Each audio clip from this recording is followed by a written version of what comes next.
ಹೆಸರು ವೀರೇಶ್ ಅಂತ ಹೇಳ್ತಾರೆ. ಹೌದಾ, ಏನು ಮಾಡ್ತೀವಿ ನಾವು ಹೌದಾ? ನಾವು ಹೌದೇನು? ಹೌದು.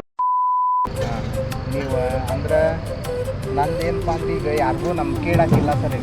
ಈಗ ನಿಮ್ಗೆ ಹತ್ತಿಸ್ಕೋಬೇಕಂದ್ರೂ ಭಯ ಇರುವಂಥ ಸಿಚುವೇಶನ್ಸ್ ಈಗ ನಡ್ಯಾಕ. ಹೌದು. ಆಮೇಲೆ ನೀವು ನಮ್ಮ ಗಾಡಿ ಮೇಲೆ ಹತ್ತಬೇಕಂದ್ರೆ ನಾವು ಭಯದಿಂದ ಹತ್ತಬೇಕಂತ ಸಿಚುವೇಶನ್ಸ್ ಈ ಕಾಲದೊಳಗೆ ನಡ್ಯಾಕ. ಹಂಗೈತೆ, ಕರೆಕ್ಟ್. ನಾವೆಲ್ಲ ಮೊದಲು ಸ್ವಲ್ಪ ಉಡಾಳಸರು, ನಾವು ಸ್ವಲ್ಪ ಸ್ವಾಮಿಗೆ ಫೇತ್ ನಂಬೇವು ಸರ್. ಹೌದು. ಅದಕ್ಕೋಸ್ಕರ ಏನಂತ ನಿನ್ನಂತೆ ನಿನ್ನ ನೆರೆಯವರನ್ನು ಪ್ರೀತಿಸ್ಬೇಕಂತ ಒಂದು ಮಾತಿದೆ. ಅದು ಅಂದ್ರೆ ಅದೇನಕ್ಕೈತಿ, ಈಗ ನನಗೂ ಭಯ ಆಯ್ತು ಹತ್ತಿಸ್ಕೊಳಕ್ಕೆ.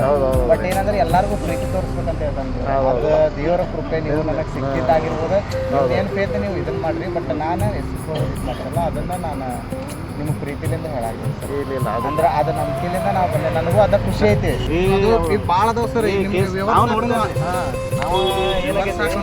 ಸರ್. ಈಗ ನಿಮ್ಗೆ ಅಂದ್ರೆ ಕೆಮಿಕಲ್ ಇರ್ತದೆ ಸರ್. ಒಂದು ಅದು ಕಂಟೆಂಟ್ ಸ್ವಲ್ಪ ನಮ್ಗೆ ಮುಗಿಗೆ ಪಡಿತಂದ್ರೆ ಮನುಷ್ಯ ಸುಮ್ಮನೆ ಸಿಚುವೇಶನ್ಸ್ ಯಾರ ಮ್ಯಾಗೂ ಹೆಲ್ಪ್ ಮಾಡ್ಬೇಕನ್ನೋದು ಹೆದರಿಕೆ ಐತೆ ಸರ್. ದೇವರ ಕೃಪೆ ಸರ್.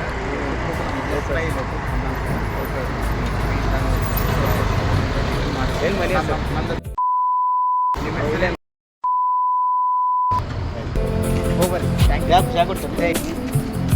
ಸೋಷಿಯಲ್ ಮೀಡಿಯಾದಿಂದ ದಾರಿ ತಪ್ಪುವ ದಾರಿಗಳು ಹೇಗಿವೆಯೋ ಅದೇ ರೀತಿ ಆಲೋಚಿಸುವ ದಾರಿಗಳು ಸಹ ದೇವರು ನೀಡಬಲ್ಲನು. ಒಳ್ಳೆಯದು ಮಾಡಿ ಒಳ್ಳೆಯದು ತಿಳಿಸುವುದು ತಪ್ಪೇನಲ್ಲ. ಡ್ರಾಪ್ ನೀಡಿದ ನಾನು ಡ್ರಾಪ್ ಕೇಳುವ ಸಮಯ ಬರುತ್ತೆ, ಆದರೆ ಒಬ್ಬರಾದರೂ ಬದಲಾಗಬಹುದು ಎಂದು ನನ್ನ ಚಿಕ್ಕ ಪ್ರಯತ್ನ. ಈ ಚಾನಲ್ ಮಾಡಿದ್ದು ಹಣಕ್ಕಾಗಿ, ನನ್ನ ಹೊಗಳಿಕೆಗಾಗಿ ಅಲ್ಲ.